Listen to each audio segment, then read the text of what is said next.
3 நாட்களுக்குள்ள இவ்வளவு பெரிய நலத்திட்ட உதவி நிகழ்ச்சியை நடத்த முடியும்னா அது வெறும் கரூர் மாவட்டத்தில் மட்டும்தான் அது சாத்தியம் என்பதை இங்கே இந்த கரூர் மாவட்டம் இன்றைக்கு நிரூபித்து காட்டியிருக்கின்றது.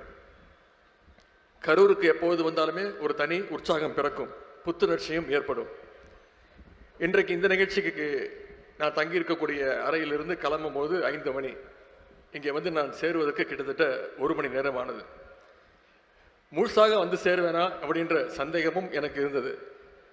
கடைசியில் முழுசாக வந்து சேர்ந்து உங்களை எல்லாம் சந்திக்கின்ற அந்த வாய்ப்பை ஏற்படுத்தி கொடுத்ததற்கு திரு செந்தில் பாலாஜி அவர்களுக்கு மீண்டும் என்னுடைய நன்றியை நான் தெரிவித்துக் கொள்கின்றேன்.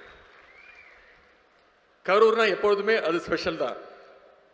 அதில் முதல் காரணம், முத்தமிழர் கலைஞர் அவர்கள் 5 முறை முதலமைச்சராக தேர்ந்தெடுக்கப்பட்டவர். போட்டியிட்ட அத்தனை தேர்தலையும் வென்று காட்டிய ஒரே தலைவர் நம்முடைய முத்தமிழர் கலைஞர் அவர்கள். அதற்கெல்லாம் தொடக்கமாக இருந்தது இன்றைய கரூர் மாவட்டத்தில் இருக்கக்கூடிய அந்த குளித்தலை தொகுதி தான். அப்படிப்பட்ட பெருமை வாய்ந்த இந்த கரூர் மாவட்டத்திற்கு வந்து உங்களை எல்லாம் சந்திப்பது எனக்கு கூடுதல் பெருமை.